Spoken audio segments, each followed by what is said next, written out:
زہرا کے بابا زینب کے نانا شعر ملاحظہ فرمائیے کہ تم ہو ہمارے ہم ہیں تمہارے دیکھیے ابھی میں نے آیت کریمہ پڑھا کہ مصطفیٰ کو وہی یاد کرتا ہے جو مصطفیٰ چاہتے ہیں جن کو مصطفیٰ چاہتے ہیں تو ہم کن کے ہیں مصطفیٰ کے مصطفیٰ کن کے ہیں ہمارے ہیں اب شعر پیش کرتا ہوں ملاحظہ فرمائیے کہ تم ہو ہمارے ہم ہیں تمہارے پھر تیرے پھر بھی ہمارے ہمارے کہ تم ہو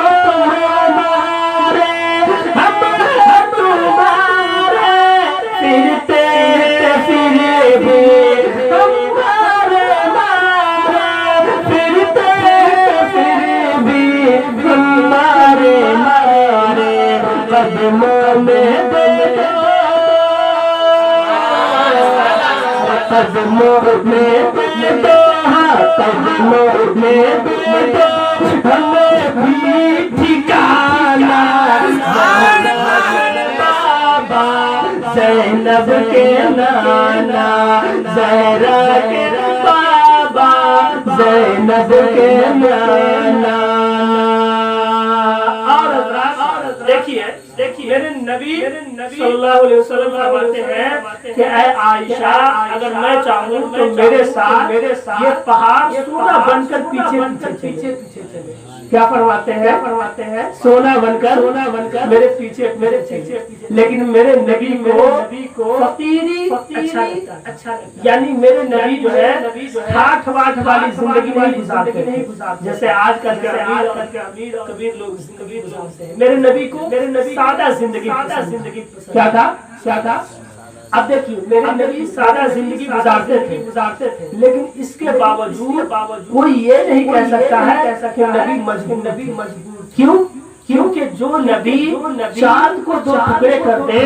جو نبی ڈوبا ہوا سورج کو پلٹا دے جو نبی یہ کہے کہ اے عائشہ اگر میں چاہوں تو میرے پیچھے یہ پہاڑ سونا بن کر چلے بھلا وہ نبی کیسے مجبور ہو سکتا ہے ارے لوگوں تمہیں تو یہ جان لینا چاہیے کہ تمہارے نبی نے تمہارے لیے غریبی اختیار کیا تاکہ میرے غریب امتیوں کا دل نہ ٹوٹ جائے تو میرے نبی تو اعلیٰ شان والی زندگی گزارتے تھے اور ہم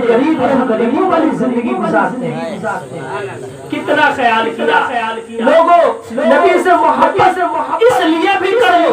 کہ میرے نبی جب دنیا میں تشریف لائے تو رب اپنی امت ہی کہہ رہے تھے جب عرش پر اپنے رب کے پاس گئے وہاں بھی اپنے نبی میرے نبی امت کو یاد کر رہے ہیں جب دنیا سے انتقال ہو کر اپنے قبر میں چلے گئے وہاں بھی میرے نبی حبیب امتی کہہ رہے ہیں لوگوں دنیا میں تو یاد کر ہی رہے ہیں محشر میں بھی میرے نبی سجدہ کریں گے اور اس وقت تک سجدے سے سر نہیں اٹھائیں گے جب تک میرے نبی اپنے ایک گنہگار امتی کو بخشوا دیں حضرات ہم نبی سے اس لیے محبت کرتے ہیں کہ نبی نے پوری زندگی ہمیں یاد کیا ہے کہ نہیں تو میرا نبی مجبور نہیں ہے بلکہ مختار اعلیٰ حضرت فرماتے ہیں کہ مالک کونین ہے وہ پاس کچھ رکھتے نہیں جو جہاں کی نعمتیں ہیں ان کے خالی ہاتھ آپ کو بتاؤں آج آپ لوگ اتنا اچھا سنتے ہیں کہ میرا دل کر رہا ہے 12 بجے رات بھلے میرا آواز میں شریک ہے کل آپ ایک پروگرام تھا پھر کل ایک پروگرام میں جانا ہے لیکن اتنا اچھا آپ لوگ سن رہے ہیں کہ مجھے اچھا لگ رہا ہے کیونکہ آپ دل جمی کے ساتھ سن رہے ہیں سمجھ رہے ہیں بات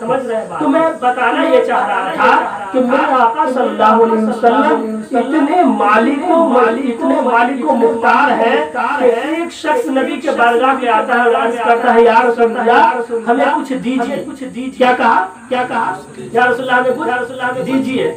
تو میرے نبی صلی اللہ علیہ وسلم نے اسے اتنا دیا ابھی وہ مسلمان نہیں ہوا میرے نبی نے کہا یہ پہاڑ دیکھ رہے ہو اور یہ پہاڑ دیکھ رہے ہو دو پہاڑ کے درمیان میں میرے